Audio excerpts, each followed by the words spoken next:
लोकसभा का चुनाव जैसे जैसे नजदीक आ रहा है, ये लड़ाई अब सीधा इंडिया बनाम एनडीए के बीच की होती दिखाई दे रही है। उधर इंडिया गठबंधन अपना चुनावी दल मजबूत करने की लगातार कोशिश कर रहा है, तो वहीं एआईएमआईएम यानी कि ऑल इंडिया मजलिस इत्तेहादुल मुस्लिमीन के चीफ असदुद्दीन ओवैसी और मायावती को लेकर अब दोनों दल जोर आजमा रहे हैं। इंडिया चाह रहा है कि भैया ये इधर आ जाए।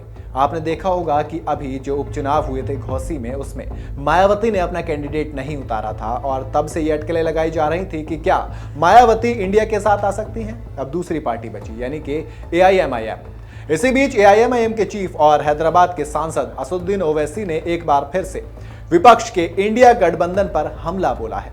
उन्होंने कहा है कि अगर वो इस गठबंधन का हिस्सा बनते हैं तो उनका दम घुटने लगेगा। दिल्ली में लोगों को संबोधित करते हुए ओवैसी ने कहा कि वो इंडिया गठबंधन का हिस्सा नहीं है। उन्होंने ये तक कह दिया कि गठबंधन भाड़ में जाए। आपको बता दें कि इंडिया गठबंधन में शामिल होने का न्योता नहीं मिलने पर ओवैसी ने कहा कि उन्हें बिल्कुल भी परवाह नहीं है। ओवैसी ने कहा, हम इंडिया गठबंधन में नहीं हैं और मुझे इसकी परवाह भी नहीं है। मेरा वहां दम घुटता है। मुझे नहीं पता वो अपनी विचारधारा पर बीजेपी के खिलाफ क्यों नहीं खड़े हो रहे हैं। इतना ही नहीं, गठबंधन में ना शामिल होने वाले सवाल को लेकर ओवैसी ने कहा कि अगर वो हमें टिकट देंगे तो उन्हें हिंदू वोट नहीं मिलेगा। मैं ये बात खुलकर कह रहा हूं और वो लोग इसे बंद दरवाजे के पीछे कहते हैं। दरअसल ओवैसी ने लोगों को संबोधित करते हुए पूर्व कांग्रेस अध्यक्ष और सांसद राहुल गांधी पर भी जमकर निशाना साधा। उन्होंने कहा कि वायनाड में राहुल की डूबती नैया को मुसलमानों ने बचाया था जब वो 2019 के लोकसभा चुनाव में अमेठी सीट हार गए थे। अमेठी को गांधी परिवार का गढ़ माना जाता है और अमेठी राहुल गांधी की पारंपरिक सीट भी रही है। इसके बावजूद भी राहुल को अमेठी सीट में हार का सामना करना पड़ा।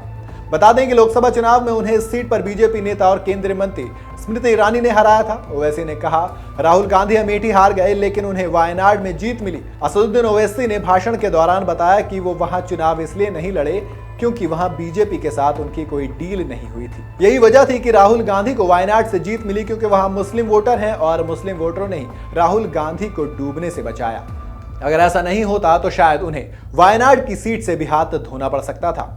ओवैसी ने राहुल पर तीखा हमला बोलते हुए कहा कि जब कांग्रेस नेता राहुल गांधी ने हाल ही में ओवैसी की तरफ इशारा करते हुए कहा था कि सरकारी एजेंसियों के जरिए विपक्षी नेताओं के ऊपर हमला किया जा रहा है, लेकिन एआईएमआईएम के नेताओं के खिलाफ कोई भी केस नहीं दर्ज किया गया है क्योंकि प्रधानमंत्री नरेंद्र मोदी उन्हें अपना मानते हैं। तेलंगाना में एक रैली को संबोधित करते हुए राहुल गांधी ने कहा था कि कांग्रेस सिर्फ भारत राष्ट्र समिति से नहीं लड़ रही है बल्कि वो बीजेपी और एआईएमआईएम से भी लड़ रही है। इतना ही नहीं, संबोधन के दौरान राहुल गांधी ने कहा कि केसीआर यानी कि के चंद्रशेखर राव के खिलाफ कोई केस नहीं है और ना ही एआईएमआईएम के चीफ असदुद्दीन ओवैसी के खिलाफ कोई केस है। सरकार सिर्फ विपक्ष पर हमला करती है। पीएम मोदी कभी अपने ही लोगों पर हमला नहीं करते हैं।